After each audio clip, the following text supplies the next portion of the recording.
Hello friend, कैसे हैं आप सभी लोग। आप सभी ने हमारी से पहली वाली जो वीडियो थी एमसीक्यू क्वेश्चन या पार्ट 1 था, वो आप लोगों ने देखा होगा कि अगर कैसा लगा वो आप सभी को। आई होप कि आपको समझ में भी सब कुछ आ गया होगा, उसके क्वेश्चन समझ में आ गए होंगे। उसमें कुछ प्रीवियस क्वेश्चन थे, कुछ उसमें नए ऐड किए हुए थे। पर आप लोगों ने बहुत कम वीडियो देखी है, बहुत कम लोगों को शेयर किया है। उनको ज़्यादा से ज़्यादा लोगों को शेयर भी कीजिए, ताकि वो अपना कम समय में अपना रिवीजन कर सकें।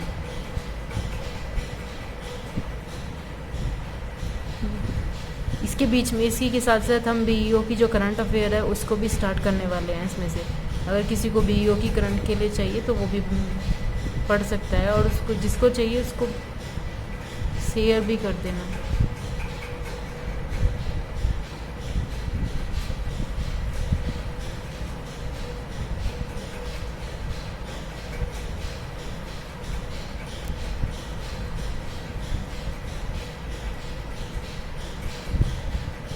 सेशन पसंद आया करे तो उसको लाइक भी कीजिएगा और सबको शेयर भी करना। अगर कोई नया स्टूडेंट है तो सब्सक्राइब भी करना, ताकि जैसे आने वाली वीडियो का नोटिफिकेशन होगा वो सब कुछ आपको मिलता रहे टाइम पे।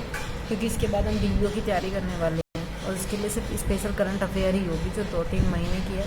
मार्च तक हम लोगों ने अपनी पहले वाली वीडियो में करा दी है, जिसमें करंट अफेयर है, प्ले लिस्ट में है वो सारी चीज़ें। उसके बाद की जो इतनी भी करंट अफेयर होगी वो सारी कराएंगे।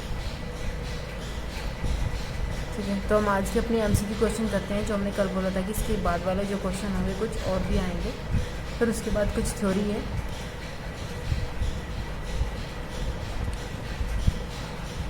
हमारा आज का क्वेश्चन है कि 10, इसमें 9 क्वेश्चन हमने कल करा दिए थे।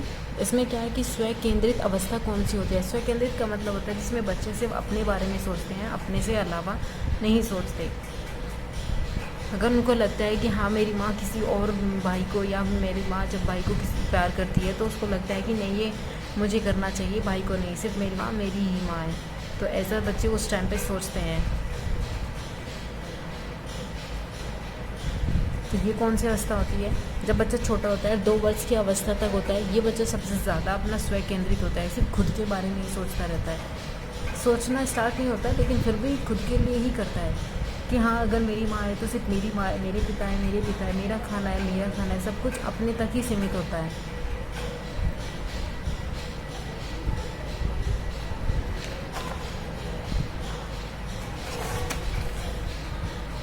उसके बाद नेक्स्ट क्वेश्चन क्या है। इन चीज़ों को भी पता होना चाहिए कि 3 से 6 क्या है, 7 क्या है, किशोरावस्था क्या है, इनके बीच की उनकी क्वालिटी क्या होती है, किशोरावस्था में किस तरीके के स्टूडेंट पाए जाते हैं, और मतलब क्या उनकी विशेषता होती है। उसके बाद नेक्स्ट क्वेश्चन है बच्चों के विकास के सीरस सिद्धांत के सीरत सिद्धांत यहाँ पे पूछा गया है। इसमें 2 बार हम लोगों ने लिख दिया है। इसमें क्या पूछा गया है, सीरत सिद्धांत के बारे में पूछा है कि ये क्या है। और ये एक बार नहीं, कम से कम ये 4 से 5 बार ही क्वेश्चन पूछा हुआ है सीटेट में। अगर आप लोगों ने प्रीवियस क्वेश्चन पढ़ा होगा तो आप लोगों ने देखा भी होगा उसमें से। और ये हर बार रिपीट कर ही देते हैं इस क्वेश्चन को, क्योंकि ये सिद्धांत है। सिद्धांत में से 1-2 क्वेश्चन हमेशा रिपीट हो जाता है। और ये ज़रूरी नहीं कि सीडीपी भी क्वेश्चन में होगा। आप लोगों ने अगर पूरा का पूरा प्रीवियस पेपर पढ़ा होगा तो इंग्लिश में भी ये क्वेश्चन पूछे जाते हैं। सेफेलोकॉर्डल्स किसके बोलते हैं, प्रॉक्सिमोडेट किसको बोलते हैं, विकास के सिद्धांत, क्योंकि विकास में इंग्लिश की पेडागोजी में भी क्वेश्चन पूछते हैं।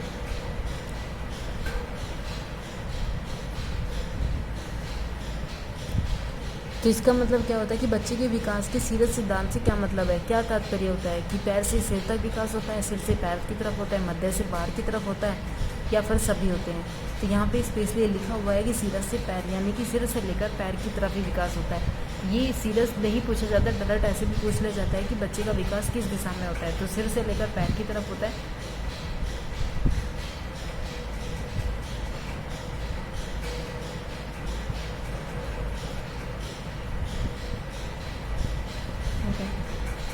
तो इसका आंसर क्या हुआ, सिर से लेकर पैर की तरफ, सिर से पैर की तरफ जिसका होता है इसका विकास होता है।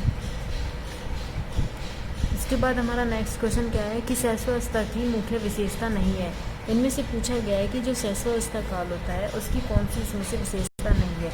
आप लोग इनके ऑप्शंस पढ़िए और फिर देखिए कि कौन सी विशेषता किसमें है और किसमें नहीं है।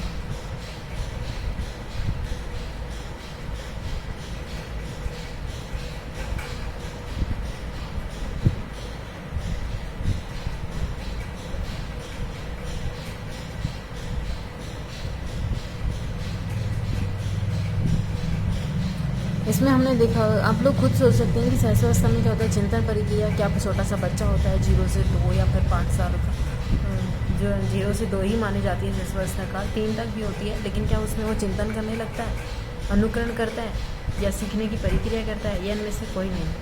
तो इसमें से सबसे सही क्या होगा कि बच्चा क्या करता है, चिंतन प्रक्रिया नहीं होती है उस टाइम पे, सबसे ज़्यादा क्या करता है, इमिटेशन करता है, अनुकरण करता है। ये इंग्लिश की पेडागोजी का भी क्वेश्चन है। तो इमिटेशन या अनुकरण करने का मतलब क्या होता है कि जैसे उसके माता पिता या फिर उसके भाई बहन, उसकी फैमिली में जो भी उससे बड़ा होता है, उसके साथ का होता है, जो भी वो करता है वो उसी तरीके से करने का प्रयास करता है। अगर उसके बच्चे उसको खेलने में उसके माता पिता उसके साथ प्यार का काम करते हैं या फिर इस तरीके से कुछ और कार्य करते हैं उसके सामने, तो वो ऐसा ही करने की कोशिश करता है। तो इसका मतलब क्या होता है कि अनुकरण करना, वो जैसा देखता है उसके जैसा ही करने का प्रयास करता है। जैसे आप लोगों ने कभी देखा होगा कि टीवी चल रहा हो और आप लोग यहाँ पे छोटे बच्चे होते हैं 2-3 साल के, तो वो क्या करते हैं, जैसा टीवी में करने की कोशिश टीवी में करते हैं, ऐसे ही वो खुद देखकर उनको करने का प्रयास करता है। तो वो क्या होता है, अनुकरण होता है। इसको इंग्लिश में इमिटेशन बोलते हैं, जो इंग्लिश की पैडागोजी में भी क्वेश्चन पूछे जाते हैं।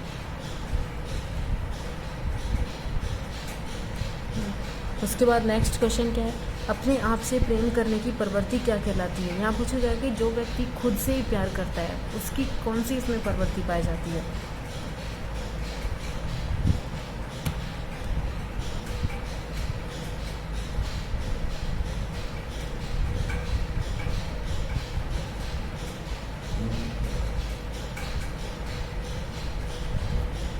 इसमें ऑप्शंस क्या है, आत्म केंद्रित, क्या वो सिर्फ बात अपने आप तक ही सीमित है, लेकिन वो तो सीमित पूछ रहा है, सिर्फ अपने केंद्रित। जैसे बच्चे होते हैं कि हाँ ये मेरे माता पिता हैं, किसी और से प्यार नहीं कर सकते, मुझसे ही करेंगे, या मेरा सामान है, मेरा ही है।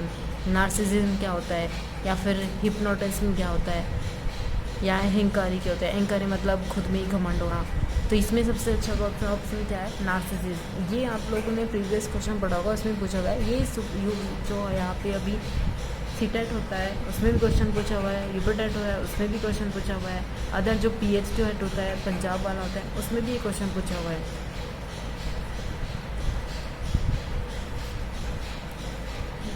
उसके बाद हमारा नेक्स्ट क्वेश्चन क्या है, इस तरीके से क्वेश्चन भी पूछने जाते हैं। सिंपल क्वेश्चन होते हैं, लेकिन 1-2 क्वेश्चन हमेशा सिंपल पूछा जाता है। निम्नलिखित में से मानव विकास का सही क्रम बताइए। हार्ड क्वेश्चन होते हैं सिर्फ वो जिसका कॉन्सेप्ट क्लियर नहीं होता है। कॉन्सेप्ट क्लियर का मतलब होता है कि सहस्त्रावस्था में किस तरीके के बच्चे होते हैं, क्या करते हैं, किशोरावस्था में क्या होते हैं, बाल्यावस्था क्या होते हैं, सिद्धांत क्या होते हैं, कौन सा सिद्धांत सही होता है। ये इन चीज़ों से होता है कि एक बच्चे को आप थ्योरी सीख जाते तो समझ में नहीं आएगी, लेकिन अगर आप उन्हें क्वेश्चन के जरिए उनको समझने का प्रयास करेंगे तो ज़्यादा समझ में आएगा।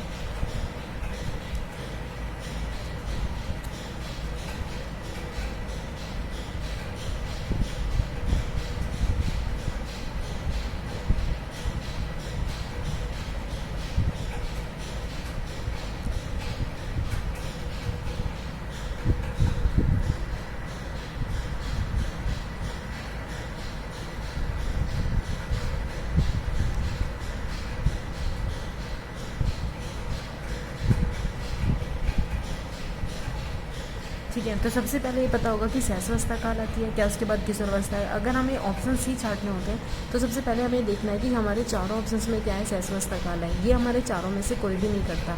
उसके बाद हमें देखना है किशोरावस्था, वृद्धावस्था, किशोरावस्था या बाल्यावस्था। हमें यहाँ से देखना है कि किशोरावस्था पहले पे आती है, दूसरे पे आती है, तीसरे पे आती है। तो हमें देखना है कि ये तीसरे पे आती है, सहस्रावस्था पहले पे आती है। तो उससे पहले कौन सी आएगी, वृद्धावस्था, ये 4th स्टेज होती है। उसके बाद किशोरावस्था 3rd स्टेज होती है, बाल्यावस्था 2nd होती है। अगर इसमें बाल्यावस्था 2 ऑप्शन में होते हैं, फिर हमें 3rd ऑप्शन पे जाना पड़ता है कि 3rd ऑप्शन में किशोरावस्था का है, फिर हमें 4th में जाना होता है। लेकिन कभी कभी ये 2 ऑप्शन पे खत्म हो जाती है, कभी 3 पे भी खत्म होती है। तो इसमें कौन सी अवस्था है, पहले सहस्रावस्था, फिर उसके बाद बाल्यावस्था, फिर उसके बाद किशोरावस्था, फिर उसके बाद प्रौढ़ावस्था। ये इसमें कुछ अवस्थाएं होती है जो उसकी सीरीज पूछी जाती है। कभी कभी इनकी एज भी पूछ लेते हैं, वो भी आपको पता होनी चाहिए।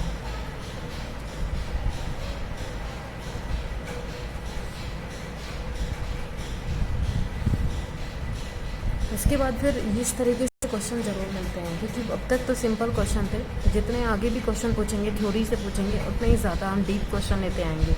लेकिन आप लोग इसे बहुत कम शेयर करते हैं। कम से कम अपने दोस्तों को सभी को शेयर कीजिएगा और लाइक भी करते रहिएगा।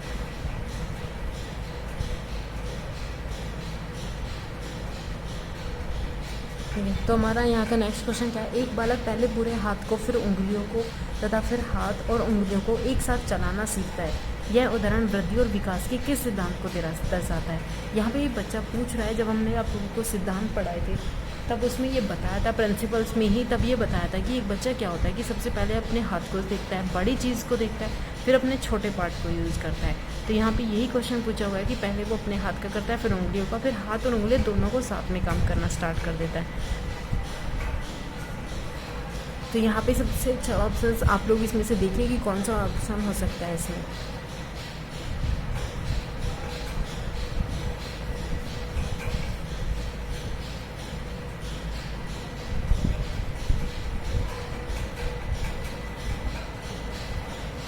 इससे पहले जब हमने एमसीक्यू क्वेश्चन बताए थे तो उसमें एक नियंत्रणता का सिद्धांत दिया था, जिससे क्या होता है कि जो विकास होता है वो पूरी लाइफ चलता है, जन्म से लेकर मृत्यु तक। जन्म का मतलब होता है कि जन्म से पहले भी चलता है, जब बच्चे के भ्रूण का विकास होता है तभी से उसका विकास होने लगता है, और फिर क्या होता है मृत्यु तक उसका विकास होता रहता है, कभी धीमी गति से कभी तेज़ गति से, लेकिन विकास उसका हमेशा होता है। उसके बाद सामान्य से विशिष्ट क्या होता है कि बच्चे का विकास पहले नॉर्मली वे में होगा, फिर उसके बाद थोड़ा सा विशिष्ट हो जाता है कि बच्चे पहले क्या होता है कि कुछ चीज़ों को समझ नहीं पाता, फिर जैसे जैसे वो बढ़ता है उसका विकास होता है तो बच्चा उसी से भी ज़्यादा, किसी से ज़्यादा बहुत तेज़ी से सीखने लगता है। तो यहाँ पे क्या होगा, एकीकरण। एकीकरण का मतलब होता है कि पूरे पार्ट का फिर एक साथ प्रयोग करना। तो पहले वो अपने हाथ का कर रहा है, फिर उंगलियों का कर रहा है, फिर दोनों का साथ साथ यूज़ कर रहा है, तो वो क्या होगा, एकीकरण। इससे पहले जब आप लोगों ने जुलाई या फिर दिसंबर का अगर सीटेट का प्रीवियस पेपर देखा होगा, उसमें एक ऑप्शन पूछे गए हैं कि बालक के सिद्धांत इनमें से कौन से नहीं है। उसमें कुछ ऑप्शन है, व्यक्तिगत विभिन्नता है, सामान्य से विशेष है, एकीकरण है। तो उसमें एक ऑप्शन था जो नहीं था, वो भी आप लोग इस तरीके से क्वेश्चन भी पूछ ले जाते हैं। उसके बाद नेक्स्ट क्वेश्चन क्या है, भाषा के विकास के लिए सबसे संवेदनशील समय क्या होता है। कि जब हम किसी बच्चे को भाषा सिखा रहे होते हैं तो सबसे ज़्यादा सेंसिटिव पीरियड कौन सा होता है। एक ऐसा पीरियड जिसमें अगर आप उसे किसी भी भाषा के बारे में पढ़ाएंगे या कोई भी भाषा आप उसे सिखाना चाहते हैं तो उसको सिखा सकते हैं। जैसे कोई बच्चा होता है कि जब छोटे बच्चे को हम साइकिल सिखाते हैं तो कुछ टाइम तक वो होता है, लेकिन फिर अपने आप सीख जाता है। लेकिन अगर हम बड़े बच्चे को ही साइकिल सिखाएंगे या फिर कुछ और चीज़ें सिखाएंगे तो वो बहुत मुश्किल से सीखेगा और बहुत ज़्यादा टाइम लगता है उसको। तो इसलिए ये चीज़ें होती है कि सिखाने का टाइम पूछा है, यहाँ पे एक सेंसिटिव पीरियड पूछा है भाषा के लिए।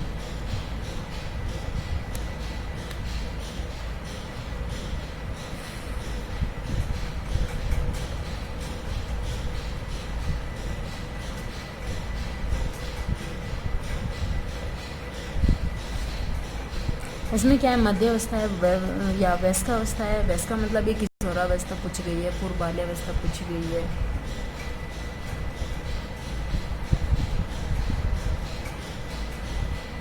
ठीक है, उसके बाद शैशवावस्था है या जन्म से पूर्व। जब बच्चा शैशवावस्था काल में होता है, 2 से लेकर 0 से लेकर या फिर 1 से लेकर जब इसकी एज मानी जाती है, जब ये पैदा होता है तब से लेकर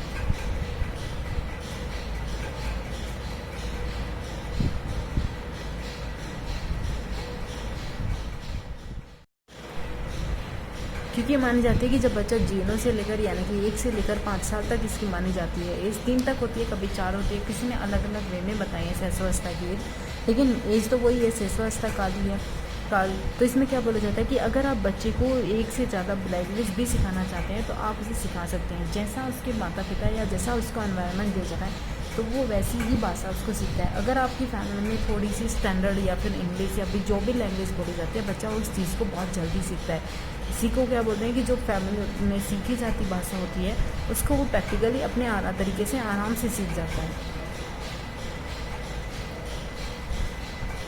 उसके बाद ये क्वेश्चन है जो ये एक बार नहीं 3 से या 4 बार क्वेश्चन पूछा हुआ है, इसी को ये लोग घुमा देते हैं। इसी को कभी कभी इंग्लिश पेडागोजी में पूछ लेते हैं, कभी हिंदी में पूछ लेते हैं। इसमें ये क्वेश्चन क्या है, मिलान कीजिए। इसमें 4 ऑप्शन इधर दिए जाते हैं और 5 इधर दिए जाते हैं, कभी ये 4 भी होते हैं, कभी 5 भी होते हैं। और इसमें से करेक्ट ऑप्शन पूछा जाता है कि समीप दूराभिमुख क्या होता है, शीर्ष पदाभिमुख क्या होते हैं, अंतर्व्यक्ति क्या होते हैं और अंतराव्यक्ति क्या होते हैं। तो इसमें ये ऑप्शंस आप लोग को मिलाने हैं, इनको मिलाइएगा, आप लोग का क्या बनता है।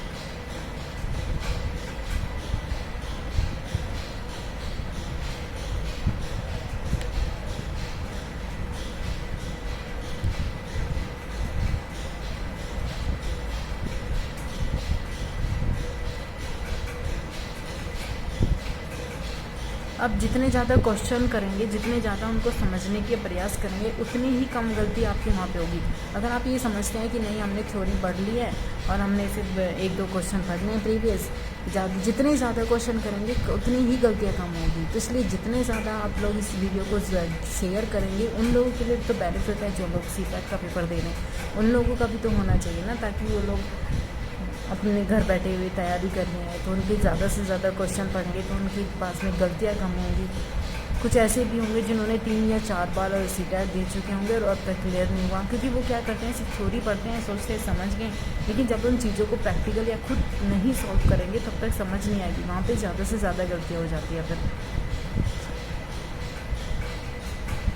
अब इसमें क्या है, समीप ध्रुवाभिमुख क्या होता है, शरीर से लेकर केंद्र की तरफ जाने वाला। सिर वाला मैंने अभी पढ़ा था आप लोगों को, सिर से लेकर पैर की तरफ। उसके बाद सबसे पहले क्या होगा, 4 हो गया, फिर उसके बाद 2 हो गया। फिर अंतर व्यक्ति क्या होता है, विभिन्न बच्चे भिन्न भिन्न तरह से पढ़ते हैं, ये इसमें होता है। उसके बाद अंतरा व्यक्ति क्या होते हैं, इसमें ये होता है किसी अकेले बच्चे में विकास दर विकास के एक क्षेत्र की अपेक्षा दूसरी से भिन्न होती है। तो इसमें क्या होता है कि 4-1, 4-2, 1-3 इसका ऑप्शन रहता है। यहाँ से आप लोग इस तरीके से बना सकते हैं इसमें। तो इसमें ये हो गया ये। इसके बाद हमारा आज का क्वेश्चन है ये, शिशु का अधिकांश व्यवहार आधारित होता है। इसे पूछा कि जो छोटे बच्चे होते हैं वो जो व्यवहार करते हैं, जो एक्टिविटी करते हैं, वो किस पे आधारित होती है, मूल प्रवृत्ति पर, शैशवावस्था पर, किशोरावस्था में, प्रौढ़ावस्था में, आखिर क्या ऐसी होती है, कौन सी अवस्था उसमें करता है वो काम।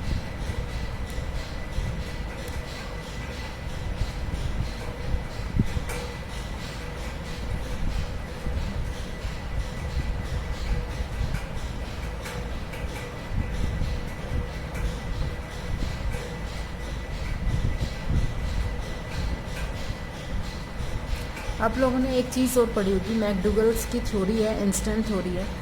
वो क्या होती है, वही इसी से संबंधित है कि जितना भी बच्चे का व्यवहार होता है वो इसके इंस्टेंट यानी कि मूल प्रवृत्ति से संबंधित होता है।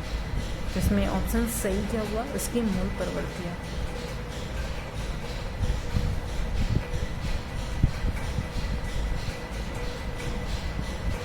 इसके बाद सिर्फ अब हमारे 4 से 5 क्वेश्चन बाकी है। सेशन पसंद आ रहा होगा तो लाइक भी कीजिएगा। इसमें नेक्स्ट क्वेश्चन क्या है कि यदि एक विद्यार्थी कोई प्रश्न पूछता है जिसका उत्तर आपके पास नहीं है तो आप क्या करेंगे। इस टाइप के क्वेश्चन आपको मैथ पेडागोजी में ज़रूर मिलेंगे, क्योंकि इसमें कुछ चीज़ें दिखाई जाती है और वो बोला, इसमें फिर आगे एक बीच में क्वेश्चन दिया जाता है, फिर बोला जाता है कि अब क्या करेंगे इस चीज़ के लिए। ऐसे ही क्वेश्चन कभी कभी हिंदी पेडागोजी में भी क्वेश्चन पूछे जाते हैं, क्योंकि बच्चे नहीं समझ पाते हैं तो वो क्वेश्चन पूछते हैं। अब उसमें आप क्या करेंगे, ये आप लोगों को करना है कि छात्र से कहेंगे कि प्रश्न गलत है। अब पहली बात, किसी भी नेगेटिव चीज़ पर नहीं जाएंगे, क्योंकि अगर आप छात्र को बोल देंगे कि नहीं प्रश्न तो गलत है, अब अगर प्रश्न गलत है तो उसको समझने का प्रयास करेंगे प्रश्न क्यों गलत है। पर आप प्रश्न को पहले समझेंगे तभी, क्योंकि यहाँ पे प्रश्न नहीं दिखाया गया कि प्रश्न गलत है या सही। टालने का प्रयास करेंगे। यदि किसी स्टूडेंट को आप लोगों को आगे बढ़ाना है, उसकी सोच को बढ़ाना है, उसकी थिंकिंग को बढ़ाना है, उसकी क्रिएटिविटी को बढ़ाना है, तो आप कभी भी उसके गलत और सही क्वेश्चन को टालने का प्रयास नहीं करेंगे। ये नहीं कहेंगे कि नहीं इग्नोर कर दिया, कि बच्चे ने कुछ पूछा है ना आपने इग्नोर कर दिया। नहीं, आप उसे समझने का प्रयास करेंगे, उसको सुनेंगे आराम से। उसके बाद नेक्स्ट क्वेश्चन क्या है, प्रश्न का जवाब ढूंढेंगे और अगले दिन बताएंगे। हो सकता है कि जिस स्टूडेंट ने आपसे प्रश्न पूछा आपको नहीं पता होता है, कभी कभी माइंड से स्किप भी हो जाता है। तो अगर आप फिर उसको अगले दिन बताएंगे, उसका जवाब ढूंढ के उसको बताएंगे जहाँ से भी हो सकेगा। या फिर आप क्या करेंगे, अनावश्यक प्रश्न पूछने के लिए डांटेंगे। कभी भी स्टूडेंट को क्वेश्चन पूछ रहा है, गलत पूछ रहा है, सही पूछ रहा है, उसको पूछने दीजिए। गलत पूछ रहा है तो आप उसका सही मोटिवेट करके उसको बताइएगा कि ये क्वेश्चन ऐसे था, ऐसे पूछना चाहिए, ये सही है, उसका जवाब देना चाहिए। ये नहीं कि आप उसे डांटेंगे या फिर कहेंगे इग्नोर कर देंगे कि हाँ प्रश्न पूछा है गलत है तो ये नहीं है। ऐसा आप नहीं कर सकते, क्योंकि इससे बच्चे के अंदर डर बैठ जाएगा और वो आगे से क्वेश्चन भी नहीं पूछेगा। उसके बाद नेक्स्ट क्वेश्चन क्या है, इस तरीके के क्वेश्चन आप बहुत बार पूछे गए हैं, CTET में, UPTET में, PTET में बहुत बार पूछे जाते हैं। और इसी बार जो अभी होता है इससे पहले वाला उसमें भी था ये क्या है उसमें इसमें क्या होता है कि सृजनात्मक उत्तरों के लिए आवश्यक क्या है, यानी कि हमें किसी क्रिएटिविटी के लिए क्या करना है।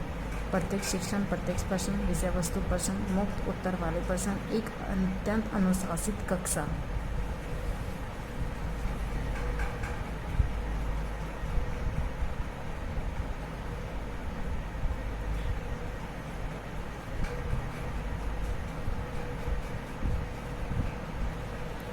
तो इसमें इसका आंसर क्या होगा, मुक्त उत्तर वाले प्रश्न, ये इसका सही आंसर है।